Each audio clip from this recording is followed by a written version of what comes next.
आप सभी का स्वागत है। आज से हम एक नई श्रृंखला की शुरुआत करने जा रहे हैं जिसमें हम पॉलिटिकल साइंस के जितने भी क्वेश्चन आए हैं प्रीवियस ईयर क्वेश्चन में उसकी प्रैक्टिस करेंगे, वो भी step by step chapter wise. सबसे पहले आज हम शुरू करने जा रहे हैं हिस्टोरिकल बैकग्राउंड से, जिसमें आज हम 35 MCQ क्वेश्चन के माध्यम से इस चैप्टर का क्लियर कॉन्सेप्ट समझेंगे। तो चलिए शुरू करते हैं। लेते हैं अपना आज का पहला क्वेश्चन।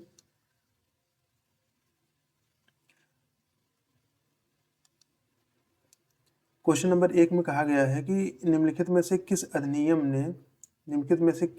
ने भारत में ब्रिटिश शासन के दौरान पहली बार केंद्रीय प्रशासन यानी सेंट्रल एडमिनिस्ट्रेशन की नींव रखी?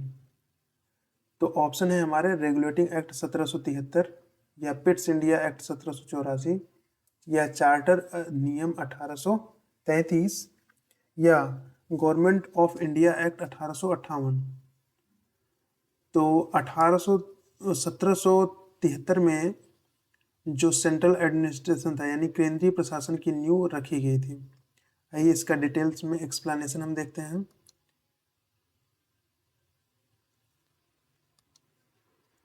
तो ऑप्शन नंबर ए हमारा करेक्ट है। रेगुलेटिंग एक्ट 1773 में इसकी नींव रखी गई थी, यानी सेंट्रलाइजेशन का जो नींव पड़ा था, यानी ब्रिटिश जो गवर्नमेंट थी फर्स्ट स्टेप ली थी ईस्ट इंडिया कंपनी के अफेयर्स में। ये जो उसके कार्य थे ईस्ट इंडिया कंपनी में पहली बार नियंत्रित करने का जो ब्रिटिश गवर्नमेंट थी उसने इसमें प्रयास किया था। इसमें पदनाम में बदलाव भी किया गया था। जो पहले गवर्नर ऑफ बंगाल कहलाता था, अब उसको गवर्नर जनरल ऑफ बंगाल कहा जाने लगा। गवर्नर जनरल ऑफ बंगाल पहले कौन बने? लॉर्ड वॉरेन हेस्टिंग पहले गवर्नर जनरल ऑफ बंगाल बने। और बॉम्बे प्रेसिडेंसी और मद्रास प्रेसिडेंसी जो थी, अब वह बंगाल प्रेसिडेंसी की क्या हो गई? बंगाल प्रेसिडेंसी के अधीन हो गई।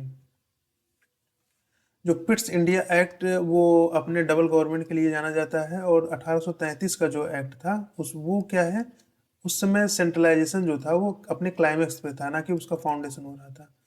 1773 से एक आप इम्पोर्टेंट फैक्ट्स ये भी याद कर सकते थे, इसी समय कलकत्ता में सुप्रीम कोर्ट की स्थापना की गई थी, जो कि इसी एक्ट 1773 एक्ट के तहत ही किया गया था, जिसमें एक मुख्य न्यायाधीश थे तथा 3 अन्य न्यायाधीश थे। यहाँ तक की चीज़ें आप लोगों को क्लियर हो गई होंगी। तो अब हम आगे बढ़ते हैं और लेते हैं अपना नेक्स्ट क्वेश्चन नंबर 2 लेते हैं। इसमें पूछा गया है पिट्स इंडिया एक्ट 1784 के संबंध में निम्नलिखित में से कौन सा कथन सत्य है? तो हमारे ऑप्शन दिए गए हैं। इसने कलकत्ता में सर्वोच्च न्यायालय की स्थापना की थी, जो कि गलत है, क्योंकि ये हम अभी पढ़े हैं 1773 रेगुलेटिंग एक्ट था, उसके तहत इसकी कलकत्ता में स्थापना 1774 में किया गया था। तो ये ऑप्शन गलत हो गया। अब दूसरा ऑप्शन है, इसने राजनीतिक मामलों के प्रबंधन के लिए बोर्ड ऑफ कंट्रोल नाम का एक नया निकाय बनाया। ये ऑप्शन सही है। और अब थर्ड ऑप्शन पढ़ लेते हैं। इसने कंपनी के व्यापार एकाधिकार को पूरी तरह समाप्त कर दिया गया था। ये गलत है, क्योंकि ये 1833 में हुआ था। ओके। और इसने सिविल सेवकों के लिए खुली प्रतियोगिता की शुरुआत की थी। ये भी सही नहीं है। तो ऑप्शन नंबर बी हमारे इसमें करेक्ट ऑप्शन है। आइए इसका हम डिटेल में एक्सप्लेनेशन देख लेते हैं। तो ऑप्शन नंबर बी हमारा सही ऑप्शन है, क्योंकि इसमें भी डबल गवर्नमेंट की बात की गई थी। इसमें ब्रिटिश गवर्नमेंट ने क्या किया था, 2 निकाय बना दिए थे, एक कोर्ट ऑफ डायरेक्टर्स और एक बोर्ड ऑफ कंट्रोल। जो कोर्ट ऑफ डायरेक्टर्स होते थे वो व्यापारिक मामलों को देखा करते थे, व्यापारिक मामले जितने भी होते थे वो देखते थे। और जो बोर्ड ऑफ कंट्रोल हुआ करता था वो राजनीतिक मामलों को हैंडल करता था। और इसी एक्ट के तहत स्पष्ट कर दिया कि जो व्यापारिक मामले और पॉलिटिकल मामले हैं उसको अलग अलग तरीके से देखा जाने लगा। अब मैंने जैसे पहले बताया कि 1773 एक्ट के तहत ही सुप्रीम कोर्ट की स्थापना हुई थी। और मोनोपोली का जो एकाधिकार था, यानी मोनोपोली पार्सली रूप से 1873 में हुआ था, लेकिन पूरी तरह से जो एकाधिकार था वो समाप्त किया गया था कब? 1833 में। ठीक। और ओपन कंपटीशन की जो बात हुई है, अटेम्प्ट मतलब पहला प्रयास तो 1833 में किया गया था, लेकिन 1853 का जो एक्ट आया था उसके तहत इसको लागू किया गया था। उम्मीद है आपको समझ में आया होगा। अब हम बढ़ते हैं अपने अगले क्वेश्चन की तरफ और लेते हैं अपना next question number 3। Question number 3 में कहा गया है किस अधिनियम ने बंगाल के गवर्नर जनरल को भारत का गवर्नर जनरल बना दिया। ठीक है, जिसमें सभी नागरिक और सैन्य शक्तियां निहित थी। इसमें पूछा गया है बंगाल के गवर्नर जनरल को भारत का गवर्नर जनरल बना दिया गया है। अधिनियम पूछा है, ऑप्शन दिए हैं चार्टर अधिनियम 1813 या चार्टर एक्ट 1833 या चार्टर एक्ट 1853 के माध्यम से, या हमारा फोर्थ ऑप्शन है गवर्नमेंट ऑफ इंडिया एक्ट 1858। तो इसमें राइट ऑप्शन होगा हमारा बी ऑप्शन। बी ऑप्शन हमारा करेक्ट ऑप्शन है। चार्टर एक्ट 1833 के माध्यम से जो बंगाल के गवर्नर जनरल को भारत का गवर्नर जनरल बना दिया गया था। आइए इसका हम डिटेल में एक्सप्लेनेशन देख लेते हैं कि कुछ फैक्ट्स और जो हैं। अभी हम लोगों ने देखा कि 1833 एक्ट के तहत जो गवर्नर जनरल ऑफ बंगाल था उसको गवर्नर जनरल ऑफ इंडिया बना दिया गया। अब हम स्टेप बाय स्टेप समझ लेते हैं कि किस तरह से पद नाम में बदलाव हुआ। 1773 का जो एक्ट आया था उसमें क्या किया गया था, गवर्नर ऑफ बंगाल जो हुआ करता था अब उसको गवर्नर जनरल ऑफ बंगाल कहा जाने लगा। जो पहले गवर्नर जनरल ऑफ बंगाल थे वो कौन थे, वॉरेन हेस्टिंग थे। ठीक, फिर 1833 में इस पदनाम में बदलाव हुआ, गवर्नर जनरल ऑफ जो बंगाल हुआ करता था अब उसको कहा जाने लगा गवर्नर जनरल ऑफ इंडिया। और जो पहले गवर्नर जनरल ऑफ इंडिया बने वो विलियम बेंटिक बने। ओके, फिर 1858 में फिर से पदनाम में बदलाव हुआ, गवर्नर ऑफ जो इंडिया गवर्नर जनरल ऑफ जो इंडिया हुआ करता था अब उसको वायसराय कहा जाने लगा। क्या कहा जाने लगा, अब उसको वायसराय कहा जाने लगा। जो हमारे पहले वायसराय थे वो कौन थे, लॉर्ड कैनिंग बनाए गए। ठीक, अब 1833 में क्या था, जो सेंट्रलाइजेशन था वो अपने चरम पे था। ब्रिटिश गवर्नमेंट सारे जो क्षेत्र थे वो ब्रिटिश गवर्नमेंट के नाम पे अब जाने लगे थे। और ईस्ट इंडिया कंपनी अब पूरी तरीके से क्या हो गई थी, एडमिनिस्ट्रेटिव बॉडी बन के रह गई थी। अब इसका जो व्यापारिक एकाधिकार था 1833 एक्ट के तहत ही पूरी तरह से क्या कर दिया गया था, समाप्त कर दिया गया था। पार्सली रूप से 1813 में समाप्त किया गया था, लेकिन चीन के साथ और चाय ये दो चीजें थी जिसको 1833 के एक्ट के तहत समाप्त किया गया। तो कंप्लीट रूप से अगर देखा जाए तो 1833 में पूरी तरह से इसको समाप्त कर दिया गया। लेते हैं हम अपना अगला क्वेश्चन। क्वेश्चन नंबर अब हम 4 लेते हैं।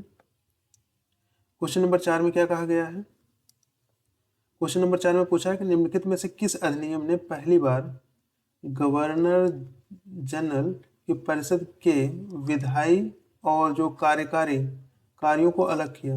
इसमें पूछा है, अब चार्टर एक्ट 1813 के माध्यम से हुआ था, 1853 के माध्यम से हुआ था, या इंडियन काउंसिल एक्ट 1861 के माध्यम से, या पिट्स इंडिया एक्ट 1784 के माध्यम से। ये 4 विकल्प दिए गए हैं। तो इन चारों विकल्पों में हमारा राइट ऑप्शन कौन सा होगा, आप लोग कमेंट बॉक्स में भी कमेंट कर सकते हैं।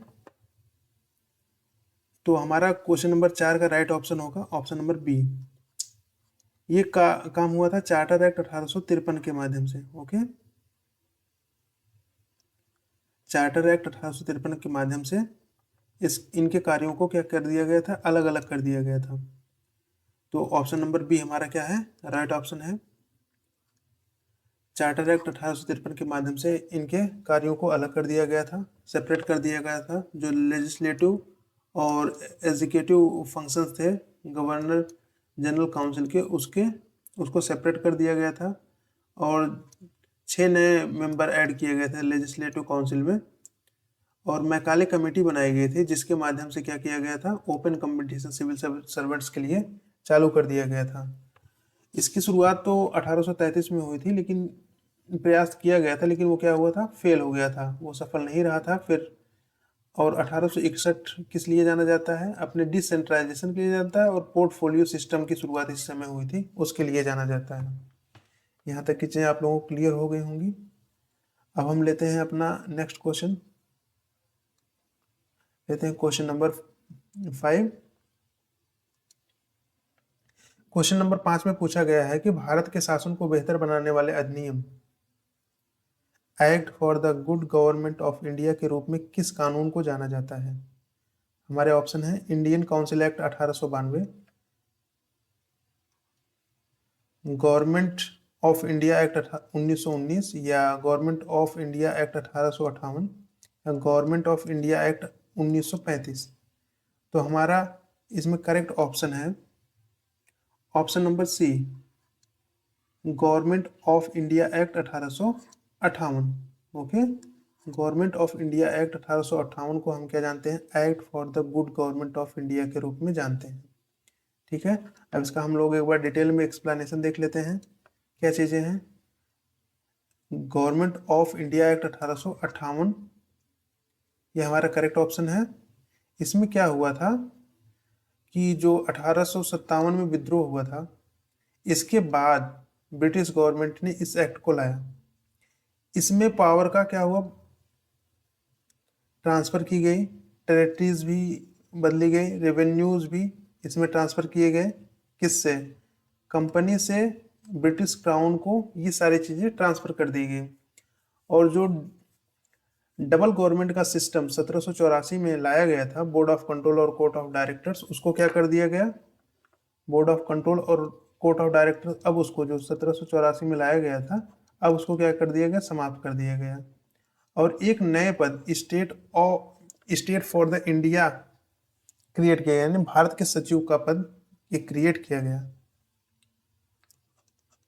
भारत सचिव का पद कब क्रिएट किया गया? 1858 में। ओके, इसमें एक चीज का और बदलाव किया गया था, जो गवर्नर जनरल ऑफ इंडिया कहा जाता था वो अब वायसराय कहलाने लगा। और पहले वायसराय कौन थे? इससे पहले भी हमने बताया कि लॉर्ड कैनिंग जो पहले थे हमारे वायसराय थे। 1858 एक्ट के तहत ही पद नाम बदलाव किया गया। तो पहले वायसराय जो थे हमारे कौन थे? Lord Canning. ठीक है, ये चीजें क्लियर हुई। अब लेते हैं अपना अगला question, question number 6। Question number 6 में पूछा है, किस अधिनियम ने वायसराय को आपातकाल के दौरान विधान परिषद की संस्तुति के बिना अध्यादेश जारी करने का अधिकार दिया? Which act empowered the viceroy to issue the ordinance without the concurrence of the legislative council during the emergency? तो हमें दिया है Indian council act 1861, B option में दिया है इंडियन काउंसिल एक्ट 1892, या सी ऑप्शन है Indian council act 1919, D option है गवर्नमेंट ऑफ इंडिया एक्ट 1919, 1909 और 1919। ये बी और सी ऑप्शन है इंडियन काउंसिल एक्ट 1892 या इंडियन काउंसिल एक्ट 1861। इन चारों ऑप्शनों में से हमारा कौन सा ऑप्शन है जिसमें विधान परिषद की संस्तुति के बिना भी जो वायसराय हुआ करता था वो अध्यादेश जारी कर सकता था? इससे हम जो क्वेश्चन है उससे भी हम आंसर निकाल सकते हैं। इसमें सबसे पहले देखना है कि वो वायसराय की बात कर रहा है। वायसराय 1858 के बाद ही आया है, तो जितने भी अधिनियम दिए गए हैं वो 1858 के बाद ही दिए गए थे। लेकिन ये 1861 में हुआ था कि वायसराय को ये पावर दी गई थी कि आपातकाल के दौरान वह अध्यादेश जारी कर सकता था। यही इसका डिटेल एक्सप्लेनेशन हम देखते हैं।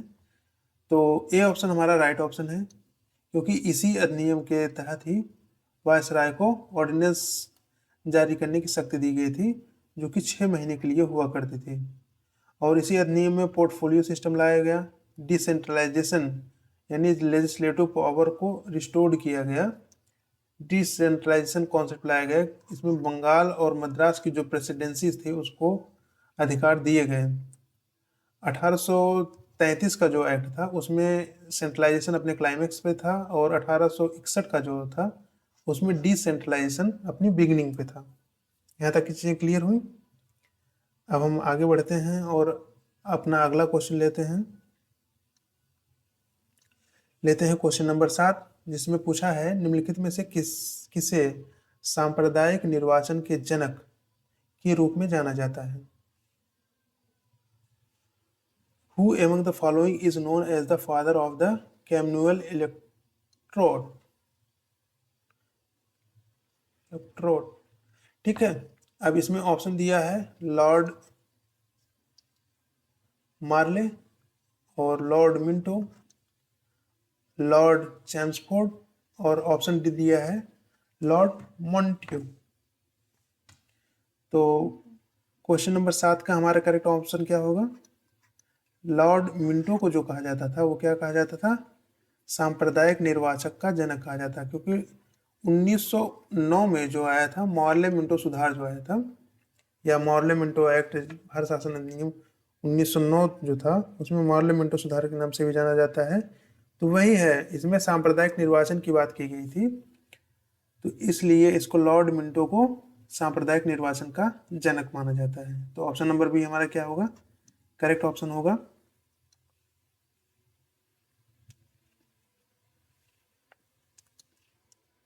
अब इस एक्ट में क्या था? इंडियन काउंसिल एक्ट 1900 जो 9 था, उसे मॉर्ले मिंटो सुधार के नाम से जाना जाता है। इसमें क्या सेपरेट इलेक्टोरेट की बात की गई थी कि इसमें कम्युनल रिप्रेजेंटेशन ऑफ मुस्लिम की बात किया गया था, यानी मुस्लिमों के लिए पृथक निर्वाचन की बात किया गया था। जो मुस्लिम मेंबर्स टू क्रिएट, जो मुस्लिम मेंबर थे उनको केवल मुस्लिम ही इलेक्ट, वो जो मुस्लिम मेंबर्स थे उन्हें इलेक्ट करने का पावर क्या था? मुस्लिम वोटर्स को ही था, ठीक है। और इसका प्रभाव क्या हुआ? इसने क्या कम्युनल जो विद्रोह था उस वो उत्पन्न किया इसके प्रभाव से।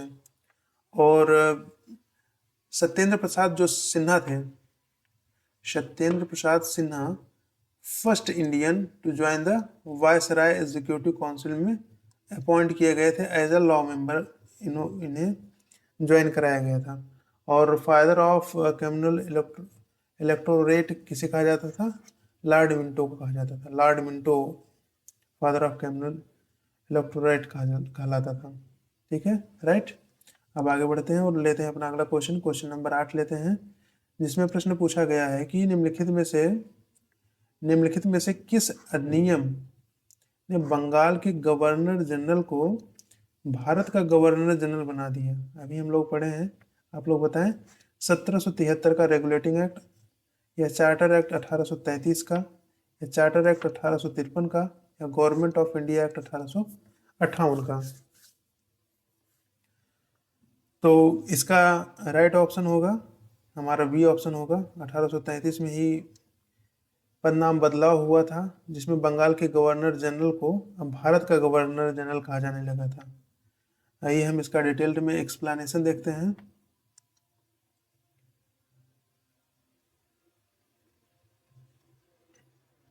इसमें क्या हुआ था? 1833 में ही पदनाम में बदलाव हुआ था, चार्टर एक्ट 1833 के माध्यम से ही। ये सेंट्रलाइजेशन, जो केंद्रीकरण, इस समय अपने क्या था? अंतिम निर्णायक कदम पे था, ठीक। अब पावर, इसमें सभी नागरिक और सैन्य शक्तियां निहित हो गई थी। जो वायसराय ये भारत का गवर्नर जनरल हुआ था उसमें निहित कर दी गई। पहला जो गवर्नर जनरल ऑफ इंडिया बना वो लॉर्ड विलियम बेंटिंग बना, ओके, अभी हम लोग डिस्कस कर चुके हैं। अब ऑप्शन नंबर ए जो 1773 की बात किया है, इसमें बंगाल के गवर्नर को बंगाल का गवर्नर जनरल कहा जाने लगा था। वारेन हेस्टिंग जो था वो पहला बना था। और डी ऑप्शन जो है उसमें गवर्नर जनरल को, भारत का जो गवर्नर जनरल था, अब उसका नाम बदल के क्या कर दिया गया था? वायसराय। हम लोगों ने डिस्कस किया था कि लॉर्ड कैनिंग जो था वो पहला वायसराय बना था।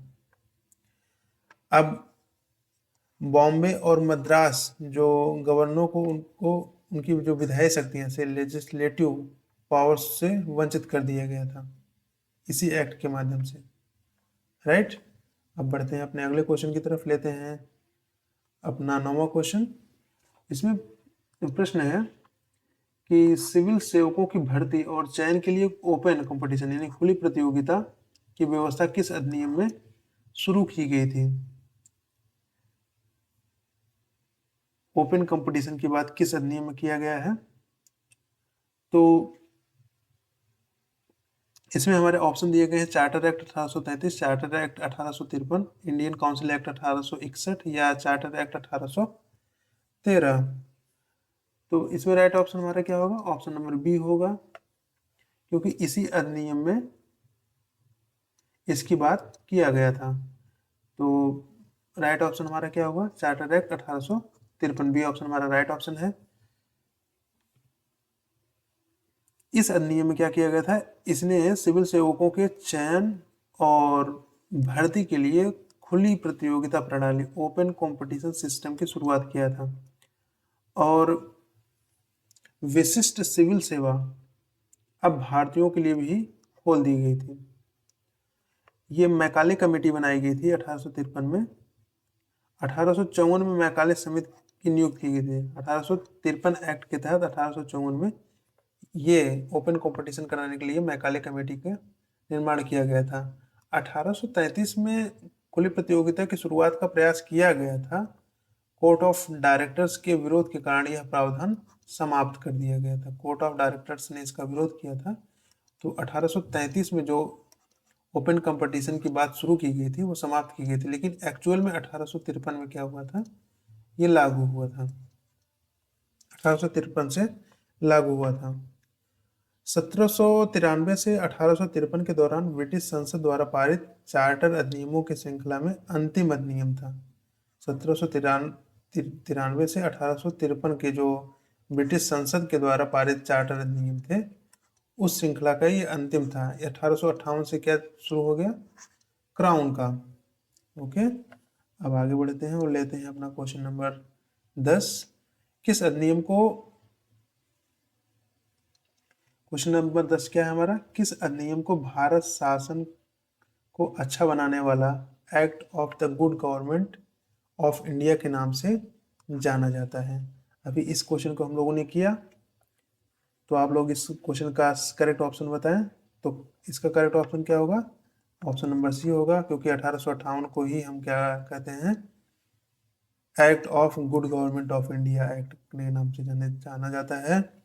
अभी इसके बारे में हम लोगों ने काफ़ी डिस्कस किया, एक बार फिर से देख लेते हैं। जो 1857 का विद्रोह था, उसके बाद ये बनाया गया था। इसने ईस्ट इंडिया कंपनी को समाप्त कर दिया और जो शक्तियां थी वो ब्रिटिश ताज यानी ब्रिटिश क्राउन को ट्रांसफर कर दी गई, हस्तांतरित कर दी गई, और भारत का शासन अब सीधे महारानी विक्टोरिया के अधीन कर दिया गया था इस अधिनियम के द्वारा। और जो गवर्नर जनरल पद नाम था, अब उसका बदलकर भारत का वायसराय कर दिया गया, जिसमें लॉर्ड कैनिंग जो था वो पहला वायसराय बनाया गया। और एक पद और सेक्रेटरी ऑफ स्टेट के नाम से लाया गया, जिसमें भारत के राजसचिव का सृजन किया गया था, जिसमें भारतीय प्रशासन पर संपूर्ण नियंत्रण की सख्त निहित थी। ठीक, बोर्ड ऑफ कंट्रोल और कोर्ट ऑफ डायरेक्टर्स जो बनाए गए थे 1784 में, अब द्वैत शासन प्रणाली इसको क्या कर दिया गया था, इसको समाप्त कर दिया गया था। ओके, यहाँ तक किसी चीज़ें क्लियर हुई? उम्मीद है आप लोगों को सारे कॉन्सेप्ट, सारी चीज़ें समझ में आ रही होंगी। अब जहाँ आप लोगों को ना समझ में आए वो आप कमेंट बॉक्स में कमेंट करें, तो वो चीज़ें हम अगले लेक्चर्स में इम्प्रूव करने का प्रयास करेंगे। ओके, लेते हैं अपना अगला क्वेश्चन। क्वेश्चन नंबर 11 में पूछा गया है कि निम्नलिखित में से किस अधिनियम ने वायसराय को आपातकाल यानी इमरजेंसी में बिना काउंसिल की संस्तुत के अध्यादेश जारी करने के लिए अधिकृत किया था? तो हम लोग अभी पढ़ चुके हैं। तो किस अधिनियम के तहत किया गया था? 1861 के तहत किया गया था। 1861 हमारा क्या होगा, राइट ऑप्शन होगा। ओके, हम ये क्वेश्चन कर चुके हैं। हम आगे बढ़ते हैं और लेते हैं अपना, एक बार फिर से रिवाइज कर लेते हैं। 1861 में ये हुआ था। इसमें ऑर्डिनेंस पावर किसको दे दी गई थी, सॉरी, इसमें ऑर्डिनेंस पावर किसको दे दी गई थी, वायसराय को दे दी गई थी। और इसके ड्यूरेशन क्या थी, 6 महीने थी, डिस्कस कर लिया है। पोर्टफोलियो लॉर्ड कैनिंग के द्वारा 1859 में पोर्टफोलियो यानी पोर्टफोलियो प्रणाली की मान्यता दे दी गई थी। और इसी अधिनियम के तहत 1861 अधिनियम के तहत ही जो मद्रास और बॉम्बे प्रेसिडेंसी को पुनः विधायी शक्तियां देकर विकेंद्रीय यानी डिसेंट्रलाइजेशन प्रक्रिया की शुरुआत की गई, जो 1833 में ली गई थी। अब उसको क्या कर दिया गया था, फिर से मद्रास और बॉम्बे की जो प्रेसिडेंसी थी उनको दे दिया गया। इसी एक्ट के तहत 1862 में लॉर्ड कैनिंग ने 3 भारतीयों को, एक बनारस के जो राजा थे और पटियाला के महाराजा थे, और सर दिनकर राव को विधान परिषद में क्या किया था, मनोनीत किया था। ओके, यहाँ तक की चीजें क्लियर हुई। अब बढ़ते हैं अपने अगले क्वेश्चन की तरफ। इस क्वेश्चन में पूछा गया है कि किस अधिनियम के माध्यम से विधान परिषदों को बजट पर बहस करने और कार्यपालिका से प्रश्न पूछने को का अधिकार दिया गया, यानी through which act were the legislative council given the power to discuss the budget पर डिस्कस करने और address question to the executive. Okay, तो ऑप्शन है हमारे इंडियन काउंसिल एक्ट 1861 या Indian council act 1892, Indian council act 1909 या government of India act 1919। तो हमारा करेक्ट ऑप्शन इसमें है option number B. Option number B हमारा राइट ऑप्शन है। आइए अब इसका डिटेल्स में एक्सप्लेनेशन देख लेते हैं हम लोग। इंडियन काउंसिल एक्ट 1892 के तहत ये किया गया था। इस अधिनियम ने विधान परिषदों के कार्यों में वृद्धि कर दी और बजट पर बहस करने और कार्यपालिका के प्रश्नों को उत्तर देने के लिए अधिकृत कर दिया, राइट। और इसने केंद्रीय और प्रांतीय विधान परिषदों में गैर सरकारी सदस्यों की नियुक्ति के लिए एक सीमित परोक्ष रूप से चुनाव का प्रावधान किया। चुनाव शब्द का प्रयोग नहीं हुआ था, लेकिन ये प्रावधान किया गया था। और देख लेते हैं ऑप्शन क्यों करेक्ट है। यहाँ विधायी कार्य शुरू हुए थे, लेकिन बजट पर बहस करने की शक्ति नहीं दी गई थी। और 1909 वाले अधिनियम में क्या है, अनुपूरक प्रश्न सप्लीमेंट्री जो क्वेश्चन थे पूछने का अधिकार दिया गया, और 1892 में यह पहला कदम उठाया गया था। तो 1892 में ही पहला कदम उठाया गया था, लेकिन जो 1909 है उसमें अनुपूरक प्रश्न पूछने का भी अधिकार दे दिया गया था। यहाँ तक की चीजें क्लियर हुई। अब हम आगे बढ़ते हैं और अपना अगला क्वेश्चन लेते हैं, क्वेश्चन नंबर 13। क्वेश्चन नंबर 13 में पूछा गया है कि किस अधिनियम में क्या पूछा गया है, किस अधिनियम में पृथक निर्वाचन यानी पृथक निर्वाचन के आधार पर मुस्लिमों के लिए सांप्रदायिक प्रतिनिधित्व का प्रावधान किया गया। आप लोग इसको जानते ही हैं, गवर्नमेंट ऑफ इंडिया एक्ट 1919 या इंडियन काउंसिल एक्ट 1909 या गवर्नमेंट ऑफ इंडिया एक्ट 1935 या इंडियन इंडिपेंडेंस एक्ट 1947। तो इसका करेक्ट ऑप्शन आप लोग बताएं। सबसे पहले इसका करेक्ट ऑप्शन क्या होगा। मोहल्ले मिंटो सुधार में इसकी बात की गई थी, आगे भी डिस्कस हम लोग कर चुके हैं। इंडियन काउंसिल एक्ट 1909 आया था, मोहल्ले मिंटो सुधार, इस अधिनियम में ही इसकी पृथक निर्वाचन की बात किया गया था।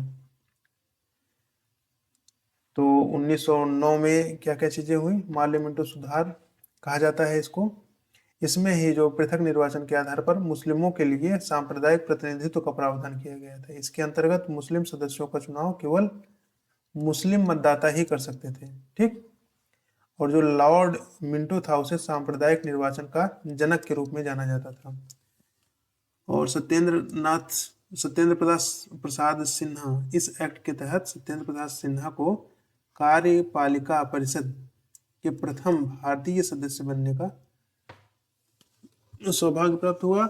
उन्हें किस डिपार्टमेंट में रखा गया था, लॉ मेंबर बना के रखा गया था, किसमें, कार्यपालिका परिषद में। ये पहले व्यक्ति थे सत्येंद्र प्रसाद सिन्हा, ये पहले आदमी थे जो वायसराय की कार्यपालिका परिषद में शामिल किए गए थे, as a with law member, विधि सदस्य के रूप में शामिल किया गया था इन्हें।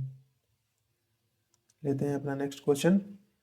नेक्स्ट क्वेश्चन में पूछा गया है कि भारत शासन अधिनियम 1909 के संदर्भ में द्वैध शासन का क्या अर्थ है। तो ऑप्शन नंबर एम दिया है, विषयों का केंद्रीय और प्रांतीय सूचियों में विभाजन, गलत। प्रांतीय विषयों का हस्तांतरित और आरक्षित में विभाजन, और वायसराय और राज्य सचिव का द्वारा दोहरा शासन, राजा और संसद द्वारा शासन। तो क्वेश्चन नंबर 14 का हमारा राइट ऑप्शन क्या होगा? द्वैध शासन का मतलब ये होता है, जो विषय थे प्रांतीय विषयों को हस्तांतरित और आरक्षित में डिवाइड कर दिया गया था। ठीक है, अब इसका हम डिटेल में एक्सप्लेनेशन देख लेते हैं। इसमें क्या हुआ था, जो हस्तांतरित और आरक्षित सब्जेक्ट्स के, उसको जो प्रांतीय सब्जेक्ट्स थे उसको दो विषयों में डिवाइड कर दिया गया था, एक तो हस्तांतरित और एक आरक्षित। हस्तांतरित जो सब्जेक्ट्स थे उसमें गवर्नर और मिनिस्टर्स हुआ करते थे लेजिस्लेटिव काउंसिल के, और गवर्नर और एग्जीक्यूटिव काउंसिल के इसमें भाग लेते थे। ठीक है, और 1919 एक्ट जो आया था वो बाई कैमरल था, द्विसदनीय व्यवस्था की इसमें शुरुआत की गई थी। 1919 एक्ट के तहत ही द्विसदनीय व्यवस्था की, और प्रत्यक्ष निर्वाचन की भी इसी नियम के तहत शुरुआत किया गया था। ठीक है, चीज़ें क्लियर हुई होंगी। अब आगे बढ़ते हैं, लेते हैं अपना क्वेश्चन नंबर 15। इसमें बात किया गया है, प्रश्न पूछा है कि निम्नलिखित में से किस अधिनियम द्वारा भारत में संघीय न्यायालय, संघीय यानी फेडरल कोर्ट या भारतीय रिजर्व बैंक आरबीआई की स्थापना का प्रावधान किया गया है? तो गवर्नमेंट ऑफ इंडिया एक्ट 1919 या Indian independence act 1947, government of India act 1935, cabinet mission 1946। तो ऑप्शन नंबर सी इसमें हमारा करेक्ट ऑप्शन होगा, क्योंकि गवर्नमेंट ऑफ इंडिया एक्ट 1935 में ही इसकी शुरुआत किया गया था। तो राइट ऑप्शन हमारा सी ऑप्शन हमारा क्या होगा? राइट ऑप्शन होगा गवर्नमेंट ऑफ इंडिया एक्ट 1935। इसमें क्या हुआ था कि आरबीआई देश की मुद्रा साख पर नियंत्रण के लिए भारतीय रिजर्व बैंक की स्थापना किया गया था। फेडरल कोर्ट 1937 में संघीय न्यायालय की स्थापना किया गया था, और इसने ही प्रांतों में द्वैध शासन समाप्त कर दिया था और प्रांतीय स्वायत्तता ऑटोनॉमी का शुभारंभ किया था। ऑल इंडिया फेडरेशन जो अखिल भारतीय संघ की स्थापना का सुझाव दिया, जिसमें राज्य और रियासतों एक इकाई की तरह, हालांकि यह कभी अस्तित्व में नहीं आया, लेकिन इन्होंने सुझाव दिया था कि अखिल भारतीय संघ बनाया जाए। यह एक विस्तृत दस्तावेज है, इसमें 321 धाराएं थी और 10 अनुसूचियां थी। ठीक है, अब आगे बढ़ते हैं और लेते हैं अपना नेक्स्ट क्वेश्चन। नेक्स्ट क्वेश्चन में पूछा गया है कि निम्नलिखित में किस अधिनियम में पहली बार सिविल सेवकों के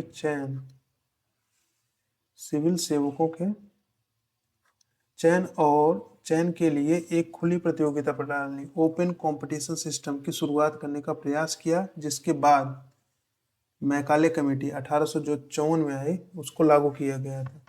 तो शुरुआत तो 1833 में ही करने का प्रयास किया गया था, लेकिन इसको लागू कब किया गया था? 1854 में। तो बी ऑप्शन हमारा, एक सेकंड, इसमें पूछा क्या है, एक सेकंड,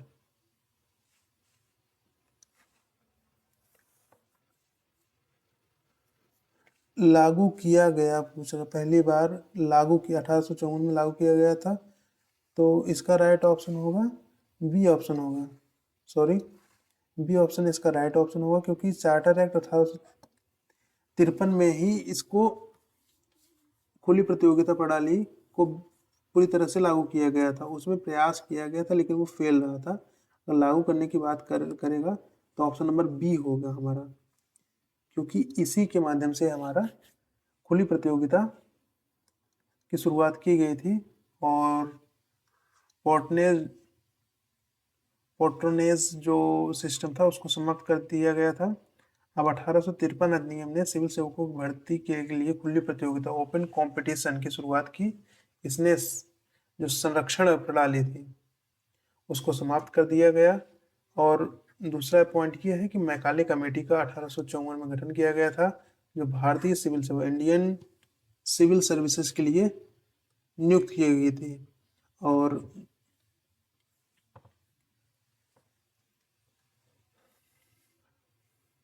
इसमें अब भारतीयों के लिए भी सिविल सेवा में भाग लेने के लिए खोल दिया गया। 1833 में प्रयास किया गया था, लेकिन कोर्ट ऑफ डायरेक्टर्स ने इसका विरोध के कारण इसको क्या कर दिया गया था, रद्द कर दिया गया था। ब्रिटिश संसद द्वारा पारित अंतिम ये चार्टर था 1853। इसके बारे में हम लोग डिस्कस कर चुके हैं। अब लेते हैं हम अपना अगला क्वेश्चन। इसमें प्रश्न पूछा गया है कि भारत सरकार अधिनियम 1858 के संदर्भ में निम्नलिखित कथनों पर विचार करें। ठीक, फर्स्ट कथन दिया गया है, इसे किस पे हमें विचार करना है, 1800 जो 58 का अधिनियम आया था उसमें कह रहा है कि इस अधिनियम के तहत भारत के बेहतर शासन के लिए अधिनियम है, एक्ट फॉर गुड गवर्नमेंट के रूप में जाना जाता है, और इसने द्वैध शासन प्रणाली को समाप्त कर दिया था।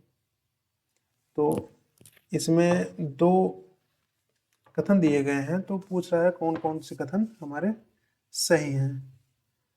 तो दोनों चीज़ें सही हैं, क्योंकि इसी के माध्यम से ही क्या हुआ था, act for the good government of India कहा जाता है, हम पहले पढ़ चुके हैं।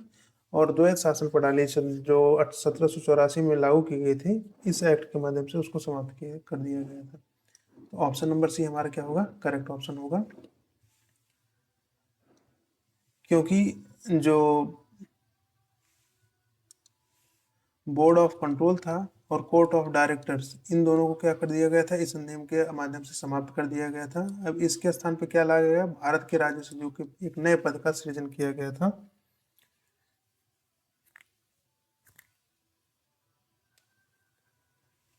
क्योंकि 1857 विद्रोह के बाद यह अधिनियम लाया गया था,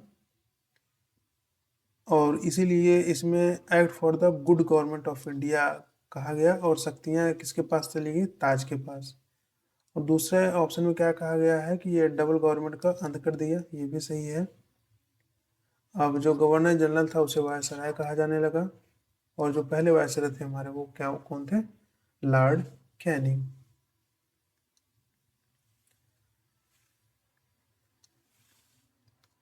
लॉर्ड कैनिंग हमारे थे पहले वायसराय। किस अधिनियम द्वारा भारत में पोर्टफोलियो प्रणाली को वैधानिक मान्यता प्रदान की गई, जिसे लॉर्ड कैनिंग ने 1859 में शुरू किया था? तो 1861 अधिनियम, या भारतीय परिषद अधिनियम 1892, या सी ऑप्शन दिया भारत सरकार अधिनियम 1858, या चार्टर अधिनियम 1853। किसके माध्यम से पोर्टफोलियो सिस्टम शुरू किया गया था? तो ऑब्वियस है, आप लोग जानते ही हैं, पहले भी डिस्कस किए हैं इसका। तो ऑप्शन नंबर ए हमारा करेक्ट ऑप्शन होगा। इंडियन काउंसिल एक्ट 1861 के माध्यम से ही पोर्टफोलियो सिस्टम की शुरुआत की गई। लॉर्ड कैनिंग ने इसको शुरू किया था 1859 में, पोर्टफोलियो, जो कि 1861 एक्ट के तहत मान्यता प्रदान की गई। वायसराय की परिषद का एक सदस्य को या एक से अधिक विभागों को का प्रभारी बनाया गया इसमें। और इसी एक्ट में क्या हुआ, डिसेंट्रलाइजेशन की शुरुआत हुई, क्योंकि बॉम्बे और मद्रास जो प्रेसिडेंसी थी, विधायी शक्तियाँ थी, उसको फिर से वापस कर दी गई थी, जो 1833 में ले ली गई थी, अब उसको वापस कर दिया गया। इसमें एक चीज़ और महत्वपूर्ण है, इसमें ऑर्डिनेंस वायसराय को आपातकाल में बिना परिषद की संस्तुति के अध्यादेश जारी करने का अधिकार दिया गया, जो कि 6 महीने तक लागू रहता था। यहाँ तक की चीज़ें क्लियर हो गई होंगी आपको। लेते हैं हम अपना नेक्स्ट क्वेश्चन, क्वेश्चन नंबर 18 लेते हैं। प्रश्न क्या पूछा है, निम्नलिखित में से किस अधिनियम ने विधान परिषदों के कार्यों में वृद्धि की और उन्हें बजट पर चर्चा करने और कार्यपालिका से प्रश्न पूछने का अधिकार दिया? तो ऑप्शन है हमारे भारतीय परिषद अधिनियम 1861, भारतीय परिषद अधिनियम 1892, भारतीय परिषद अधिनियम 1909, भारत सरकार अधिनियम 1919। तो हमारा राइट ऑप्शन क्या होगा? ऑप्शन नंबर बी हमारा क्या होगा? करेक्ट ऑप्शन होगा, क्योंकि इसी अधिनियम के तहत उसमें बजट पर बहस करने की पावर दिया गया, ठीक है, उस पर चर्चा करने का अधिकार दिया गया, लेकिन जो वोटिंग का अधिकार था उसमें नहीं दिया गया था। कार्यपालिका से प्रश्न पूछने का अधिकार दिया गया, इसमें वोटिंग का अधिकार नहीं दिया गया था, केवल चर्चा करने का अधिकार दिया गया था। किसमें? 1892 में। और कार्यपालिका से प्रश्न पूछने का वह अधिकार दिया गया था। 1861 का जो एक्ट था, परिषद केवल सलाहकारी था, ठीक है, 1861।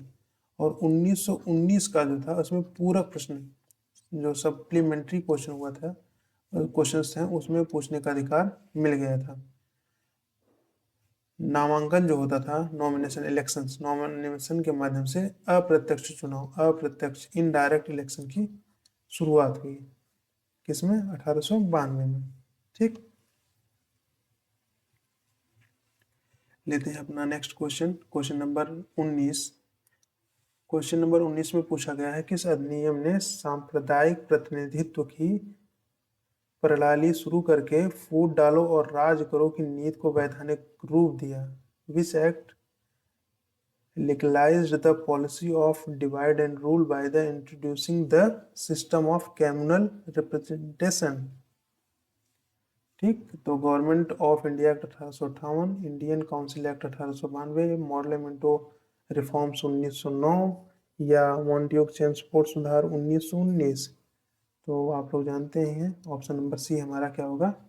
करेक्ट ऑप्शन होगा, क्योंकि इसी के माध्यम से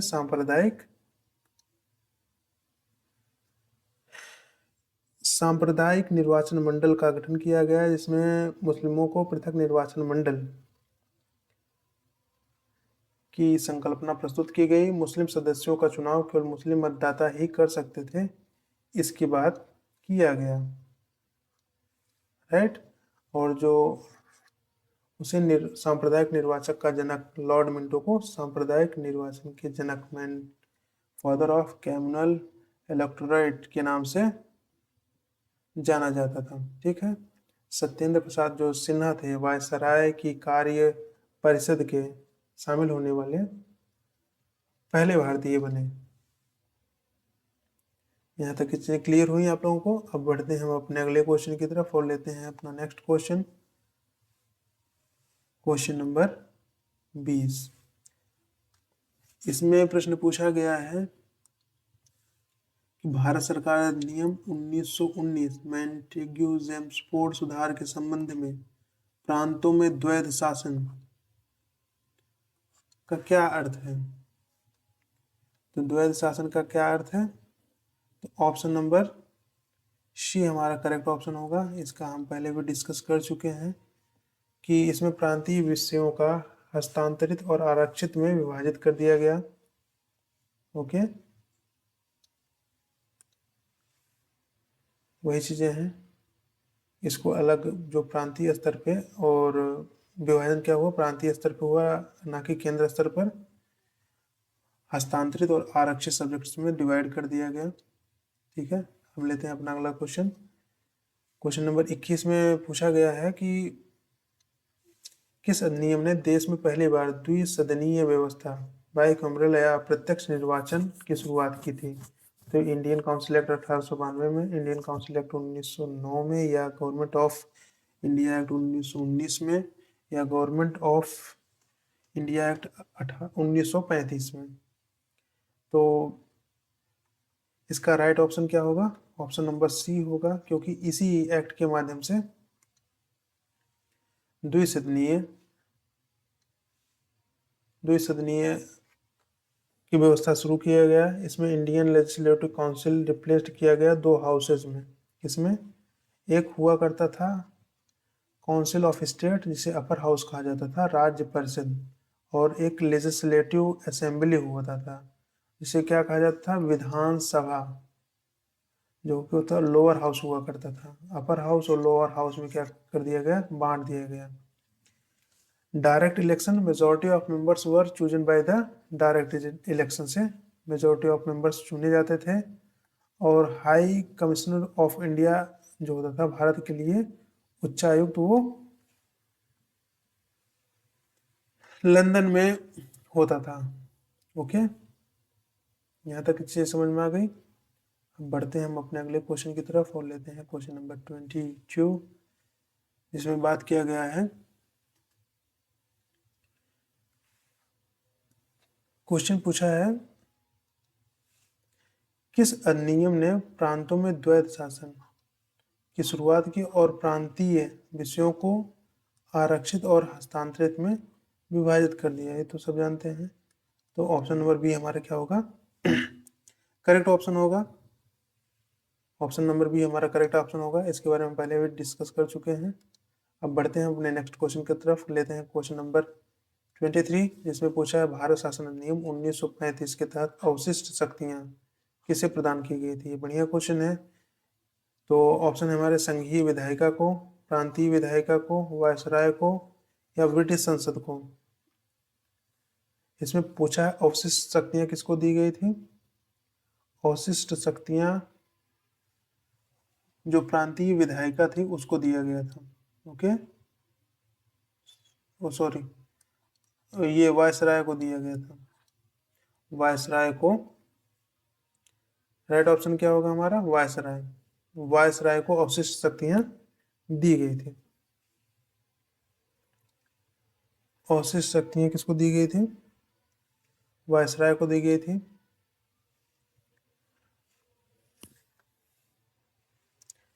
अब इसी 1935 एक्ट के माध्यम से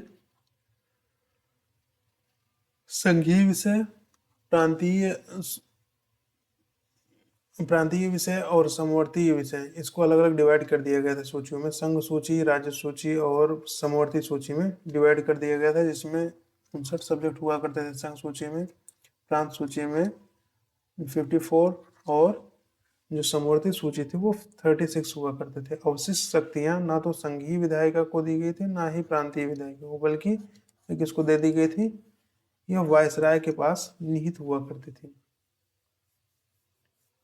ओके, अब हम बढ़ते हैं अपने नेक्स्ट क्वेश्चन की तरफ और लेते हैं अपना अगला क्वेश्चन, क्वेश्चन नंबर 24, जिसमें पूछा गया है किस अधिनियम ने पोर्टफोलियो सिस्टम को वैधानिक मान्यता दी और वायसराय को आपातकाल में अध्यादेश जारी करने का अधिकार दिया? हम लोग इसको भी डिस्कस कर चुके हैं। तो हमारा ऑप्शन इसमें क्या होगा? ऑप्शन नंबर ए हमारा क्या होगा? करेक्ट ऑप्शन होगा।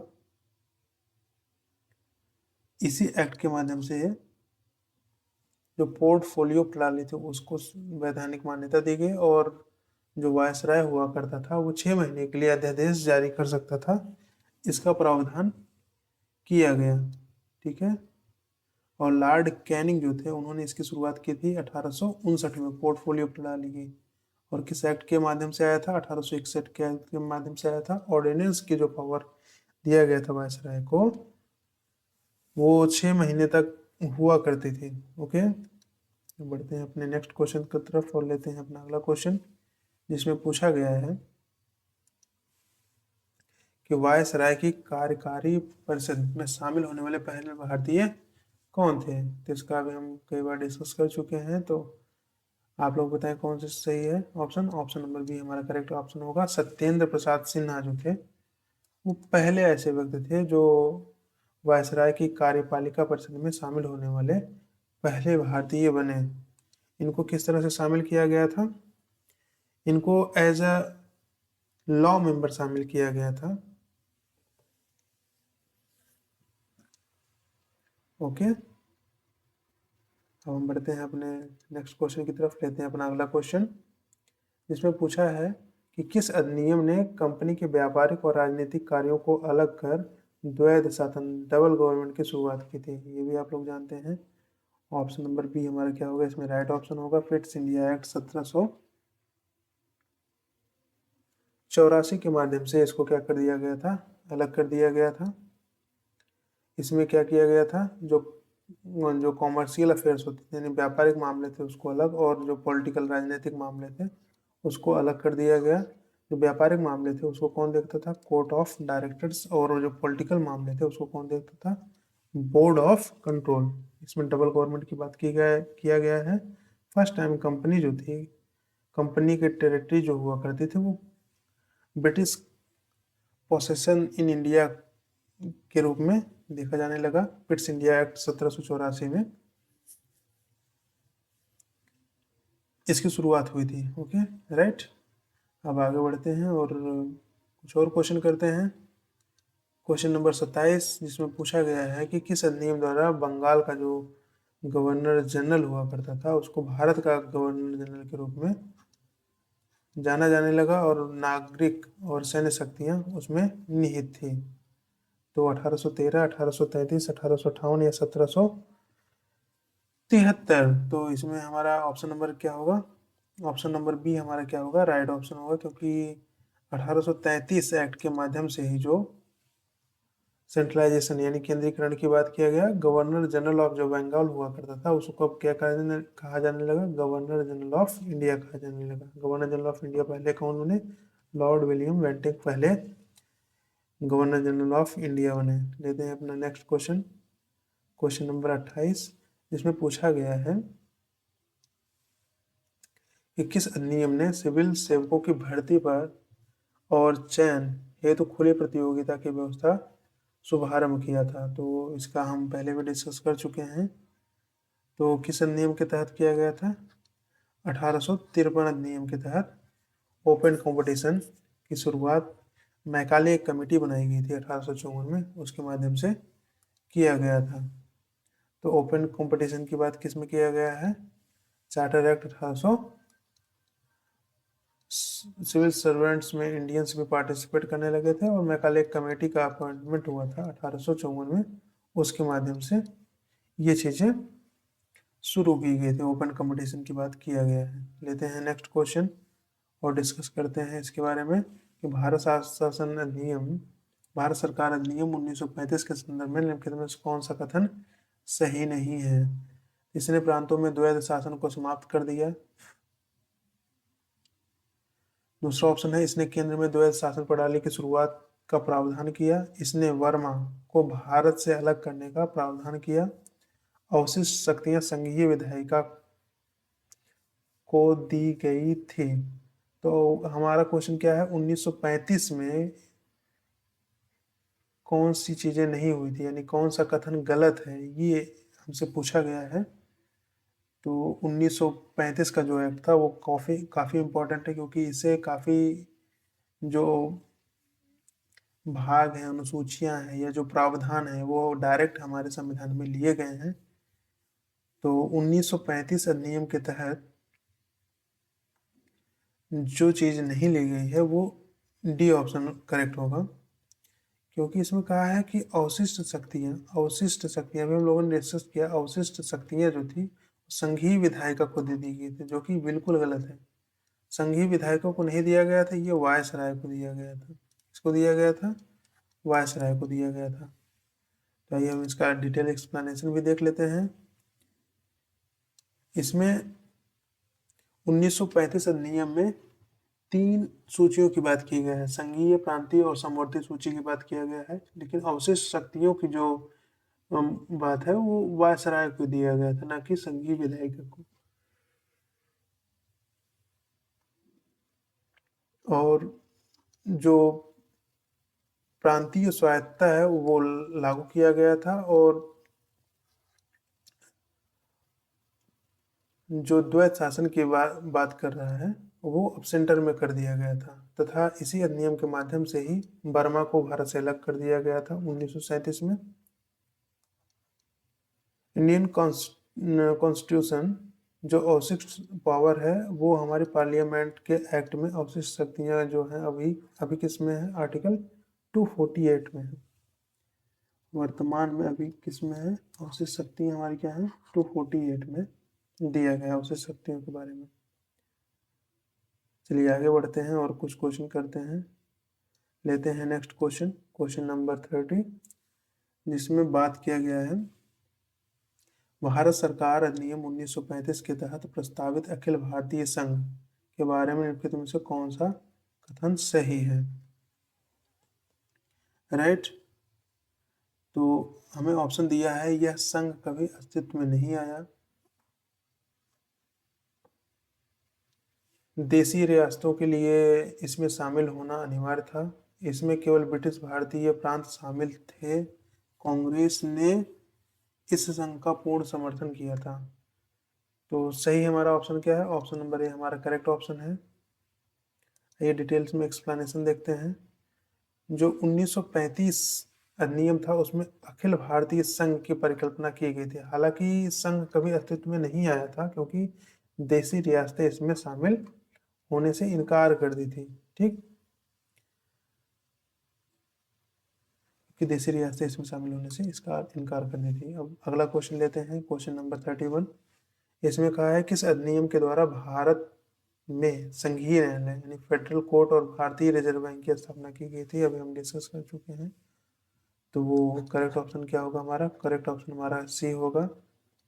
1935 जो गवर्नमेंट ऑफ इंडिया एक्ट था इसके माध्यम से ही संघीय न्यायालय और आरबीआई का गठन किया गया था। किसका किसका? संघीय न्यायालय और आरबीआई का गठन 1935 अधिनियम के तहत ही किया गया था।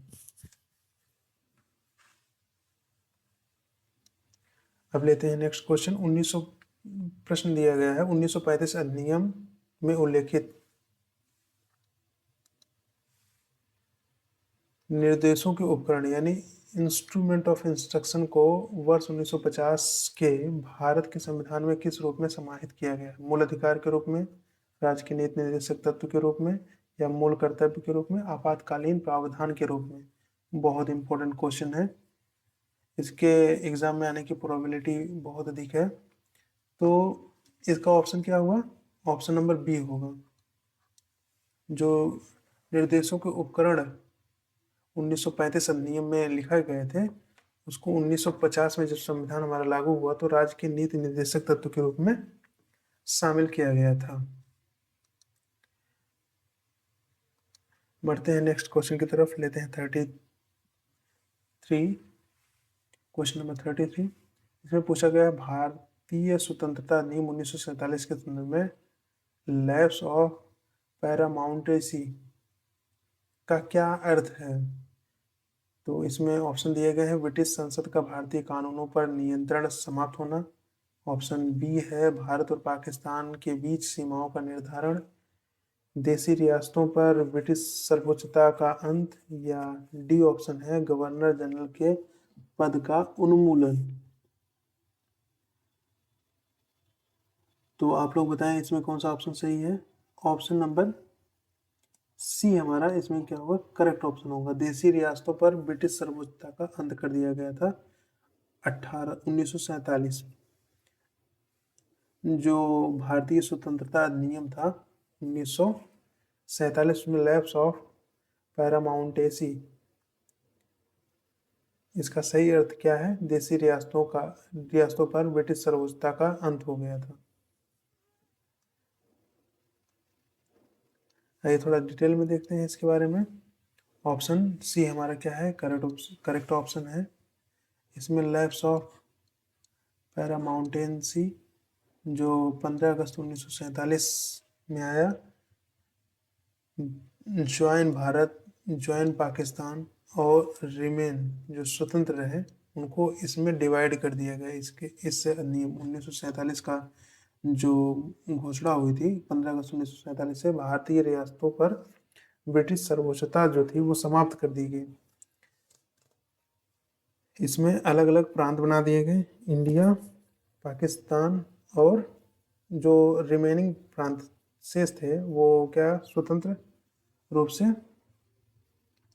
रहे। लेकिन जो स्वतंत्र रूप से प्रांत बनाए गए थे उस पर जो ब्रिटिश स्वायत्त जो अधिकार था उसको समाप्त कर दिया गया था। अब लेते हैं अपने अगले क्वेश्चन नंबर 34, जिसमें भारतीय स्वतंत्रता अधिनियम 1947 में भारत की संविधान सभा की स्थिति महत्वपूर्ण परिवर्तन किया।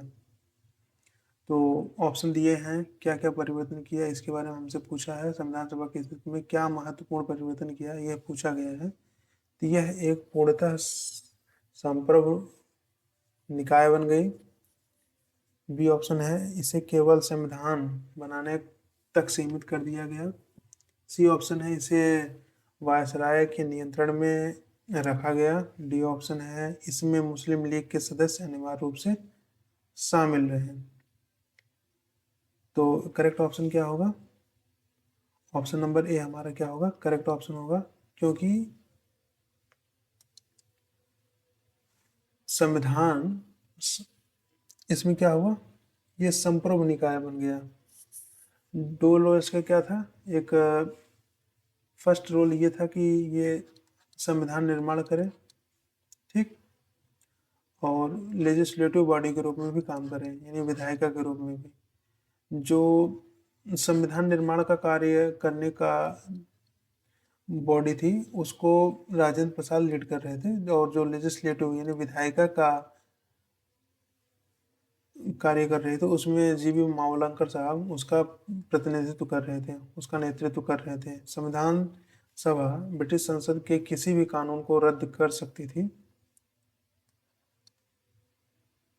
संविधान सभा वो ब्रिटिश के किसी भी कानून को रद्द कर सकती थी।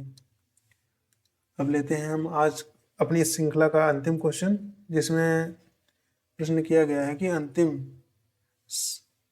अंतरिम जो सरकार बनाई गई थी 1946 में, और स्वतंत्र भारत के पहले मंत्रिमंडल 1947 के संदर्भ में निम्नलिखित में से कौन सा युग्म सुमेलित नहीं है। कह रहा है जो 1946 में अंतरिम सरकार बनाई गई थी उसमें, और जो स्वतंत्र भारत के पहले मंत्रिमंडल 1947 में जो मंत्रिमंडल का गठन किया गया उसमें कौन सी चीज सुमेलित नहीं है। तो इसमें सरदार पटेल होम मिला था, इंफॉर्मेशन और ब्रॉडकास्टिंग, राजेंद्र प्रसाद को food and agriculture, Liaquat Ali Khan को क्या मिला, फाइनेंस अंतरिम गवर्नमेंट में, और वी आर अम्बेडकर जो थे वो एजुकेशनल मतलब एजुकेशन मिला, फर्स्ट कैबिनेट का जो गठन किया गया था उसमें। तो ये गलत है। ऑप्शन नंबर डी हमारा क्या है, राइट होगा, क्योंकि यह गलत है। जो वी आर अम्बेडकर थे उनको लॉ मिनिस्टर बनाया गया था, ठीक, ये क्या थे, लॉ मिनिस्टर बनाए गए थे, ना कि एजुकेशन। एजुकेशन मौलाना अबुल कलाम आज़ाद को एजुकेशन मिनिस्टर उस समय बनाया गया था, राइट। जो अंतरिम गवर्नमेंट थी 1946 में, और फर्स्ट जो कैबिनेट 1947 में बनी थी उसमें क्या थे, लियाकत अली खां, मुस्लिम लीग, जो फाइनेंस यानी वित्तीय मामले देखते थे उसमें लियाकत अली खां थे। और बाद में जब 1947 में बना तो षणमुखम चेट्टी को बनाया गया था वित्त मंत्री। ओके,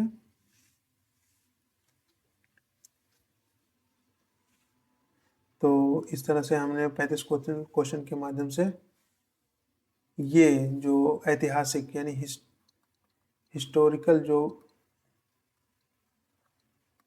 जो बैकग्राउंड था उसके बारे में विस्तृत जानकारी ली, जो इम्पोर्टेंट एक्ट थे उसके बारे में हमने समझा। इस तरह से हम ये संपूर्ण श्रृंखला जारी रखेंगे, और इसके माध्यम से एमसीक्यू के माध्यम से हम कॉन्सेप्ट को क्लियर करते हुए पॉलिटी के इम्पोर्टेंट जो चैप्टर्स हैं उसको इस तरह से हम समाप्त करेंगे, जो बार बार एग्जाम पॉइंट ऑफ व्यू से बहुत इंपॉर्टेंट होते हैं और बार बार परीक्षाओं में इसके प्रश्न आया करते हैं। तो थैंक यू फॉर वॉचिंग। अगर वीडियो पसंद आ रहा हो तो चैनल को लाइक एंड सब्सक्राइब करें। इस तरह की अच्छी क्लासेस आपको लगातार मिलती रहेंगी। मिलते हैं अपने नेक्स्ट क्लास में। जय हिंद दोस्तों।